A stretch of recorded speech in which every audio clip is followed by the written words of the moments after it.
All the slides presented here belongs to their respective owner. I or the channel does not claim any rights over them. The slides shown here are taken from their respective owners for teaching purpose only. Hello everyone, I am Shahan Laik. I am a third year MBBS student and today I will discuss about a very important topic about Chiari malformation. So what is Chiari malformation? What are the types of Chiari malformation? What happens exactly in Chiari malformation? Can Chiari malformation be treated? What is the diagnosis? And how does surgery helps in reducing the symptoms of Chiari malformation? Everything I will discuss in this video. So watch the video completely. Basically, Chiari malformation happens because of the cerebellar herniation. The cerebellum, which is situated in the posterior fossa of the brain, herniates through the foramen magnum. Now, basically, the tonsils part herniate and that cause Chiari. So, Chiari malformation means a specific disorder back of the skull where there is tonsillar herniation through the skull into the spinal canal through the foramen magnum. Now, because of the herniation of the cerebellum through the foramen magnum, the cerebrospinal fluid or the CSF actually get obstructed. So let us learn about it. What is actually CSF and how does it flow? Basically, you know that CSF is actually a fluid which is situated in the ventricles of the brain, and the CSF is produced by the choroid plexus. With each heartbeat, actually the CSF flows through the ventricles and then it drains, then it comes into the subarachnoid space, and then again it drains from the fourth ventricle to the cisterna magna. So in this way, this circulation of the CSF happens into the spinal canal and around the spinal cord. So these CSF flow is a normal thing that happens physiologically inside the brain. The flow of the CSF along the ventricles and then into subarachnoid space, then into the cisterna magna, then it circulates through the spinal canal and again it goes back. So in this way this circulation is completed. Now what does Chiari do to the CSF flow? Chiari eventually blocks the normal CSF flow, because you can look at the cerebellum, which is in orange color. You can see the tonsil of the cerebellum has come downward below the level of the foramen magnum, specifically 5 millimeter. 5 millimeter, when it is 5 millimeter or more, generally it is considered. So always remember, because of this herniation of the cerebellar tonsil, there is blockage of the normal CSF flow. So this can, because of the blockage of the CSF flow, there can be accumulation of the CSF and that can cause hydrocephalus and other problem. And sometimes because of the blockage of the CSF flow, the various kinds of neurological problem may arise because the intracranial pressure increases. So inside the brain the pressure increases and eventually it can cause various neurological symptoms. Okay, now let us learn about the types of Chiari malformation. Chiari malformation is basically 4 types, but here I will say about the important types: type 1, type 2 and type 3. So what is type 1? This is a mild one where actually the tonsils push through the skull and it affects the kids and the adults. So basically in type 1, you can find out syringomyelia. So what is syringomyelia? Syrinx. What is the meaning of the term syrinx? Syrinx means cyst. So cyst within the spinal cord. Small rounded sac-like structure containing some fluid. So basically CSF or other fluids. So that is syringomyelia. That is so Chiari malformation type 1 is found out in it can be found in children, it can be found in adult, where you will get the tonsils which has been herniated, cerebellar tonsil herniation. Along with it you get get syringomyelia, cyst in the spinal cord. Next, number 2 is type 2. Type 2. So type 2 is actually known as Arnold-Chiari. Arnold-Chiari malformation. Type 2 is known as Arnold-Chiari malformation.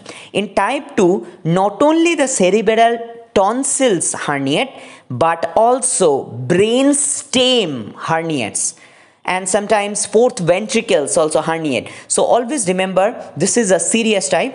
This is more serious type than type 1, and this type 2 generally is found in pediatric population. So in type 2, which is known as Arnold-Chiari malformation, not only the tonsils, cerebellar tonsils, but also brain stem herniate and sometimes fourth ventricle herniates, and this can be found in pediatric population.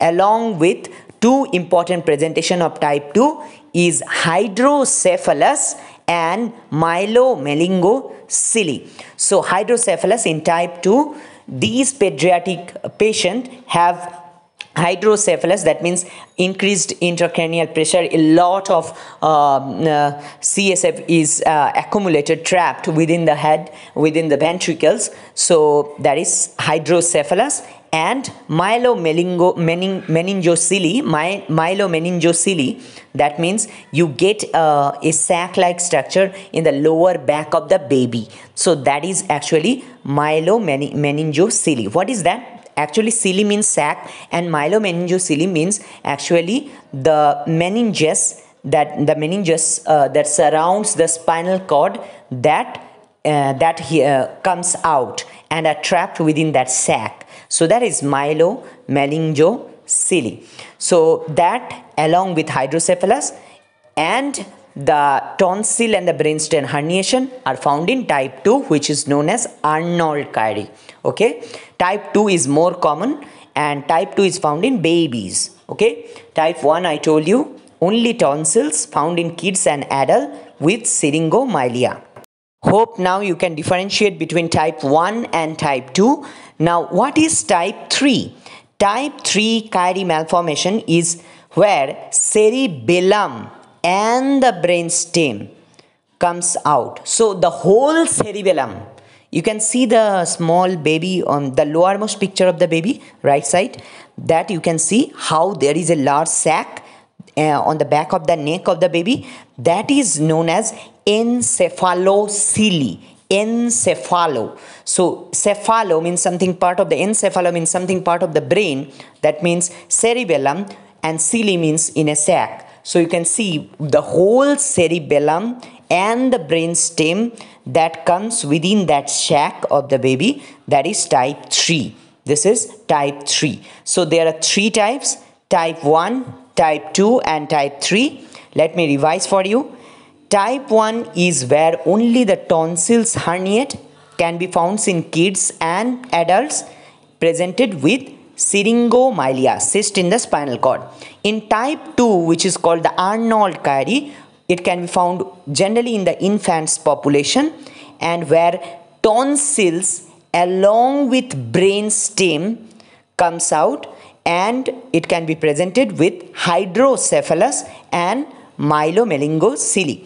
And type 3, where cerebellum and the brainstem, the whole cerebellum and the brainstem comes within encephalocele, a sac at the back of the baby's neck. So this is type 3. So these are the 3 types. Now let us learn about the signs and symptoms of Chiari malformation. Number 1 is headache, because at the back of the head you have all this.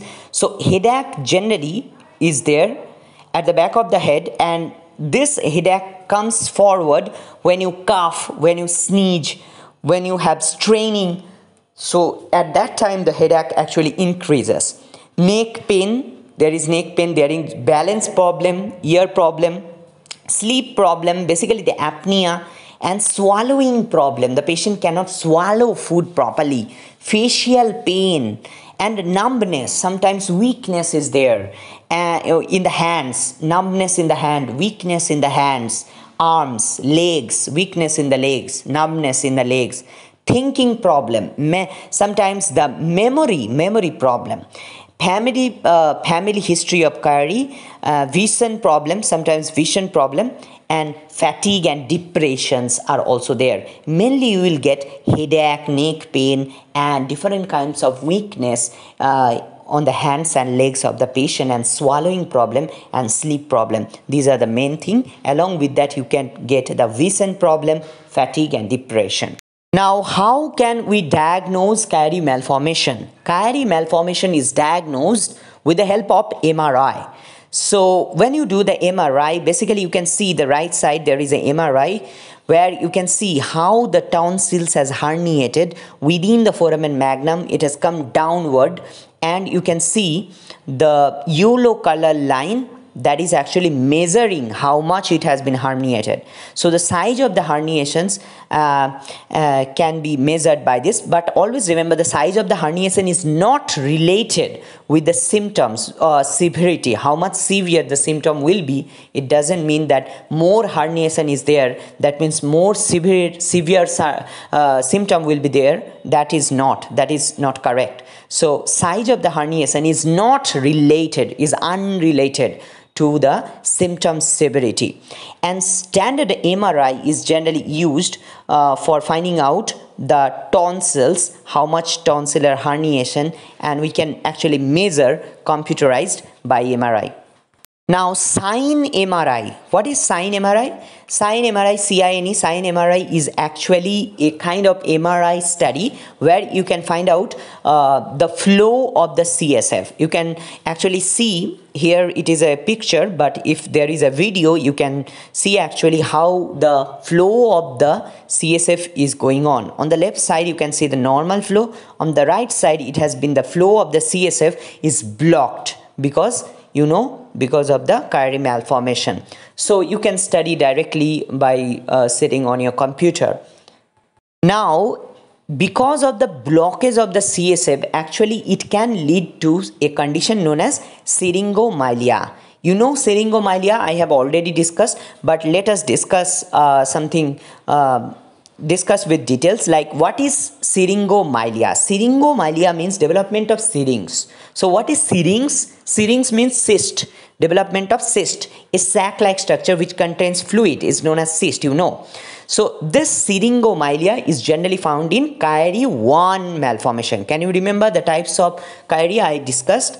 Type 1 has the syringomyelia. That means development of this cyst, this syrinx in the spinal cord. Now you left side, you can see the picture where you can see the yellow colored circle is drawn. So that is where you can see how the syrinx has been formed in the spinal cord, and this can be found in type 1. Always remember, syringomyelia, this can be found in type 1 Kyrie malformation along with tonsillar herniation,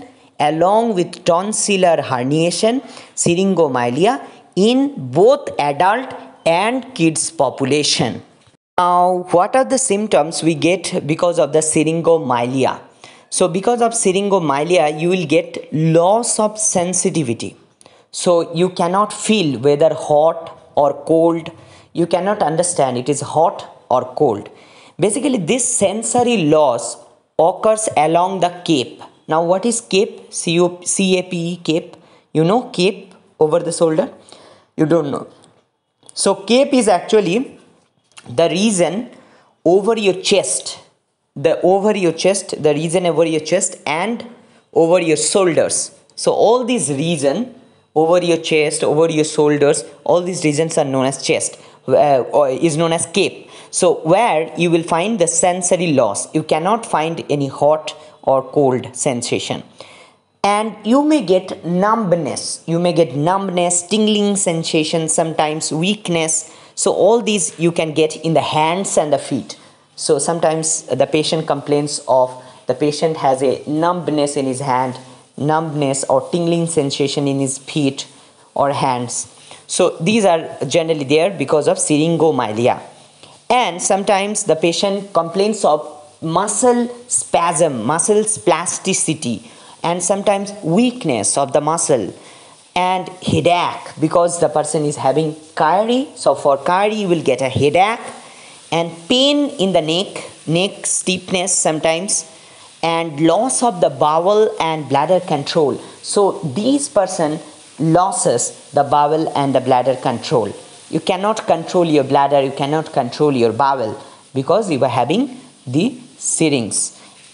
And scoliosis, sometimes the person also have scoliosis associated with it, that is curved spine. Now this slide is for those students who cannot understand the cape. Actually, cape like distribution means you can see the human being figure. You can see the shaded portion is the cape. Okay, cape like distribution, where you will not feel any temperature sensation like hot or cold, or any kind of pain sensation is also lost in the upper extremities.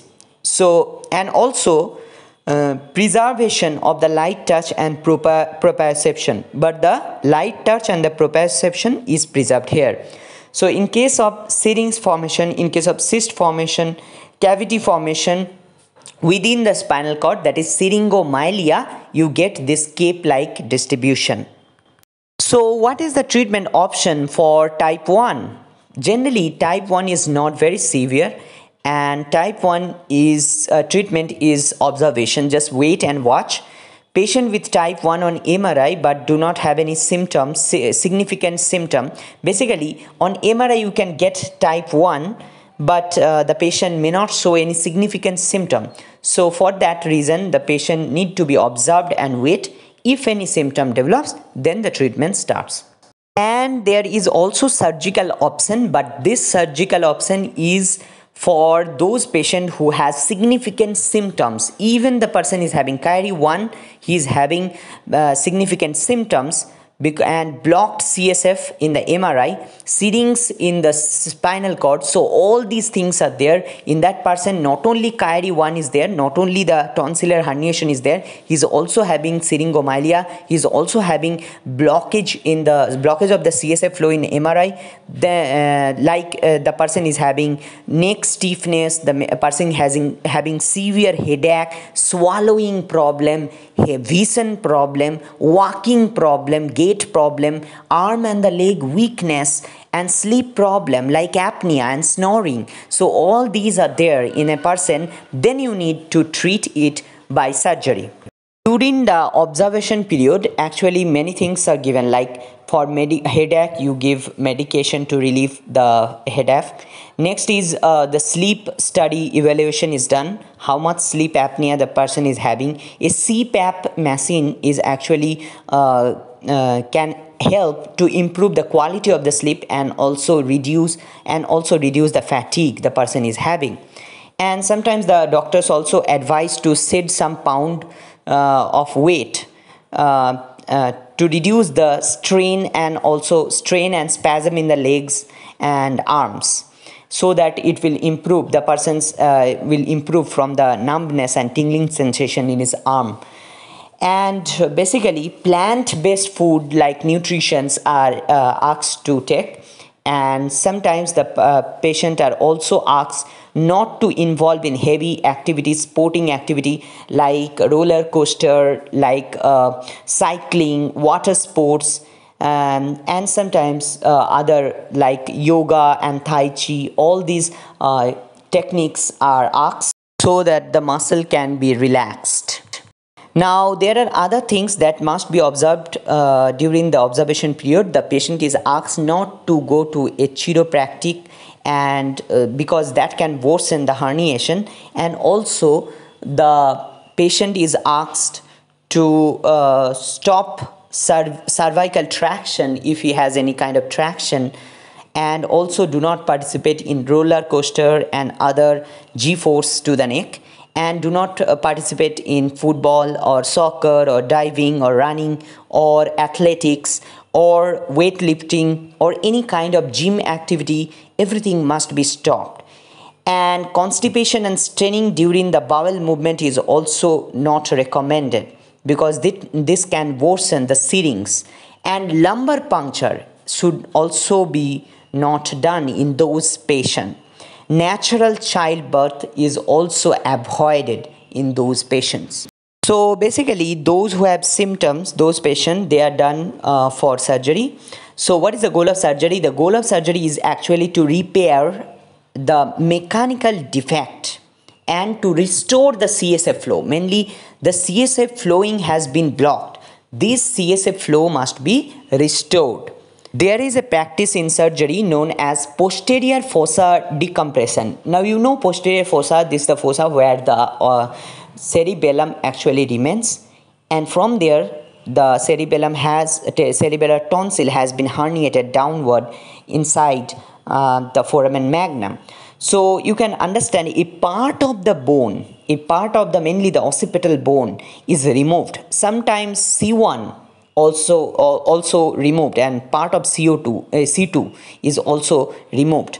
So all these are actually the bone removal procedure to ensure that there is a large space so that the fossa become larger and the compression that is there in the posterior fossa decreases. So that is why this technique is known as posterior fossa decompression.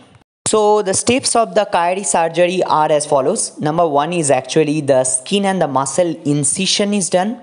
Then the bone craniectomy, the bone is removed. Next, number 3 is C1 laminectomy. Either C1 is taken out or it may be optional. Number 4 is dura. So you must open the dura. Next is arachnoid. So the middle layer, arachnoid. And then you must sew a dura patch. A dura patch should be given inside. And then number 7 is closure. Okay, now let us learn step by step about the procedure. Step 1 is skin incision. So at first you must incise the skin, and before that you must shave the hair of the patient, and then you must cut the skin, and then muscles incision are done. This incision is about 3 inches. Now after you have removed the hairs, after you have removed the skin and then the muscle, you can get this blue area. Actually it is represented here as blue. It is the bone that must be removed. So you will get that now. Step 2 is craniectomy. Now you know tomy means removal and craniectomy part of the cranium or the brain box. So a part of the bone should be removed in this stage, that is step 2. Bone is removed, and this will enlarge the foramen magnum.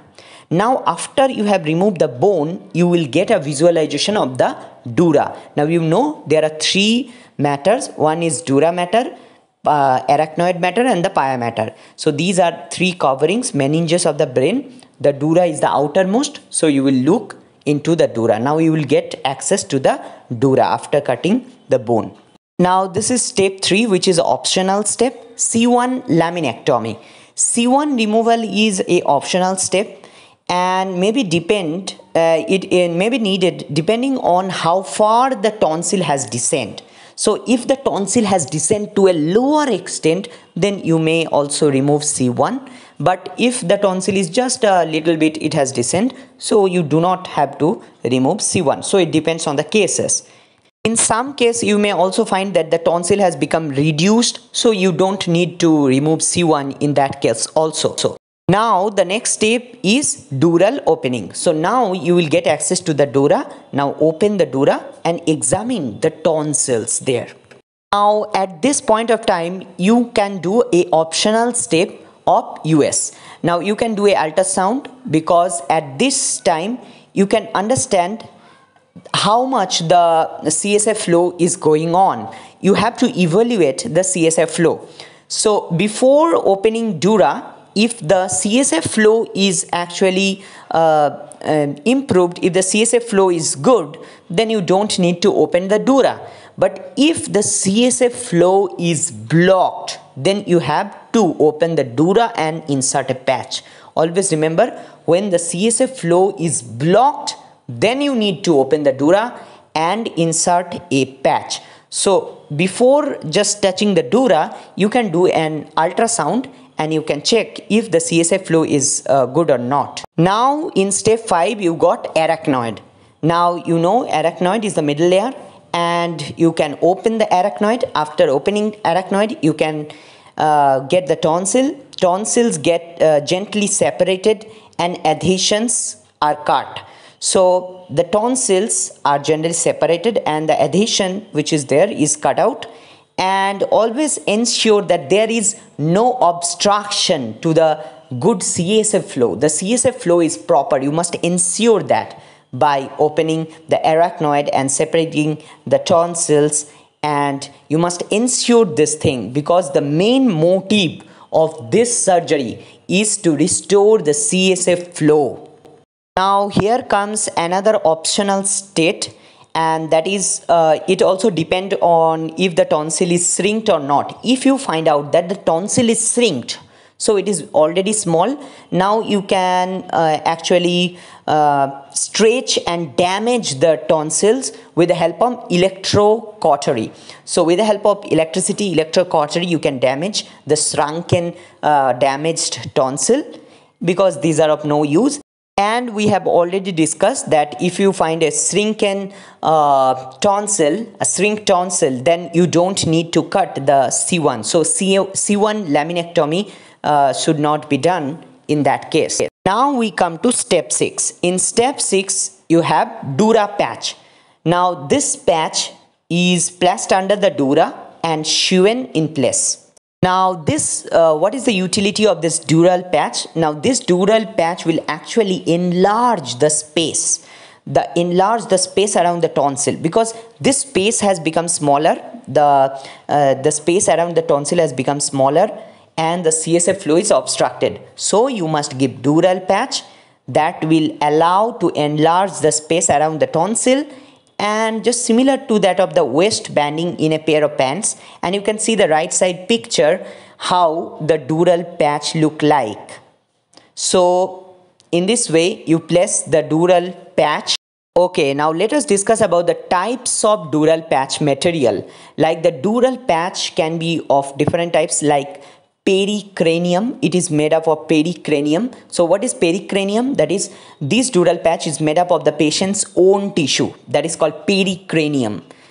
Taken from the, now pericranium can be taken from the scalp itself, or it sometimes requires a longer incision to take that material from the body of the patient itself. It is patient's own tissue, pericranium.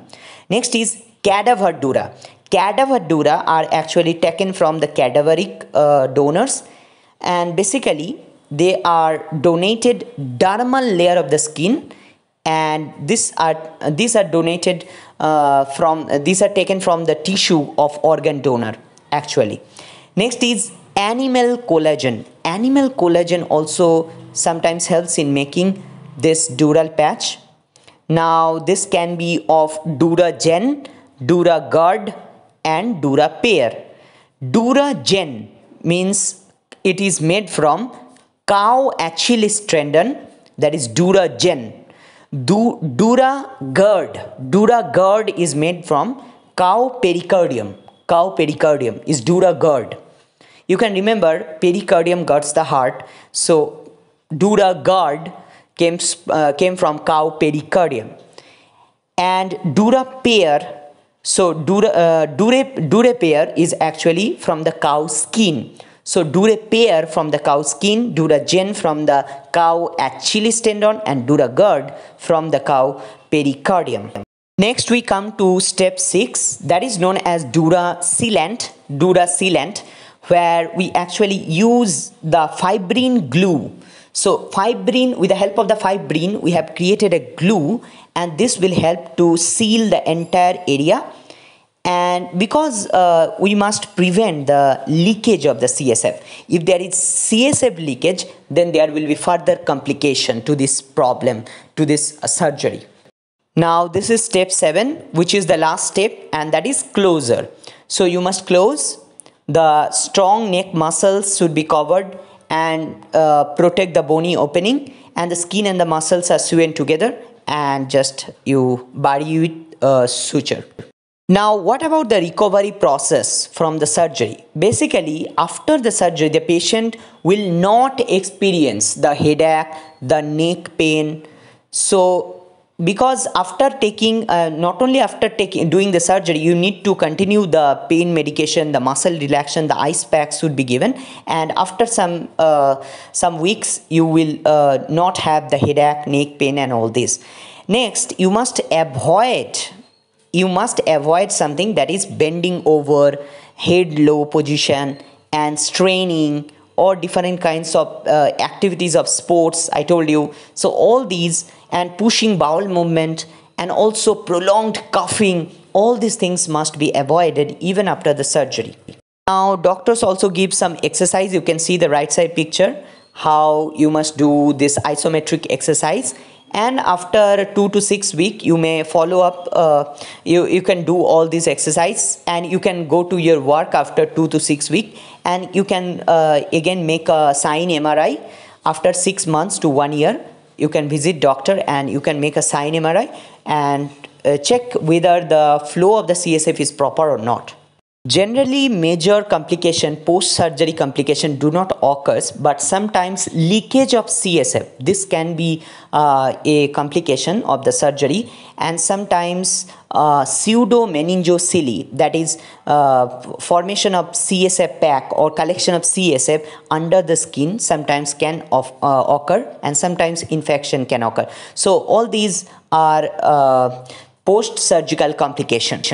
So the best thing about surgery is 70 to 80% of the patient relieve from the symptom of headache, neck pain, and the numbness and tingling sensation in hand and feet, and also the swallowing problem is gone, and voice change is gone, tinnitus is gone, eye problem is gone, dizziness is gone. So all these various problems which the person was having, now all these are gone.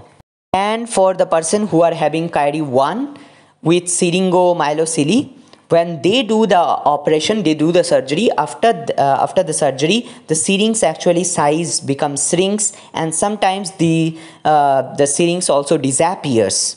Now tell me, which kind of Chiari malformation is this? Now you can see a baby where there is a Chiari malformation, and you can see what is there in his back, in the lower back of the baby. That is actually myelomeningocele. So that means the baby is suffering from type 2, that is Arnold-Chiari malformation. Now remember, in Arnold-Chiari malformation, not only the cerebellar tonsil but also the cerebellar vermix, the part of the fourth ventricle, everything comes downward. Now this is actually the chart which showing the type 1, type 2, type 3, and we have another Chiari, that is type 4, which I have not discussed because it is not so important and not so common. So for type 1, I told you about the displacement of cerebellar tonsil along with syringomyelia, type 1. In type 2, you have hydrocephalus and myelomeningocele, and not only cerebellar tonsil but also the other parts of the cerebellum like the vermis, and also the fourth ventricle may downward descend. And number 3, what happens? Basically in type 3, I told you the whole cerebellum comes out within a sac behind the neck. I will show you picture of that kind of baby. That is type 3. Type 3, the whole cerebellum comes within a huge sac behind the neck. That is type 3, and that is known as encephalocele. And in type 4, you get hypoplasia or aplasia of the cerebellum with the spinal bifida. You get spinal bifida and aplasia of the cerebellum or hypoplasia of the cerebellum in type 4. Now can you tell me which kind of Chiari malformation is this? This is certainly type 3. In type 3, I told you the whole cerebellum will come inside a sac, that is encephalocele. You can see the sac which is behind the neck of the baby. Now this is the MRI of which type? Can you tell? This is type 2.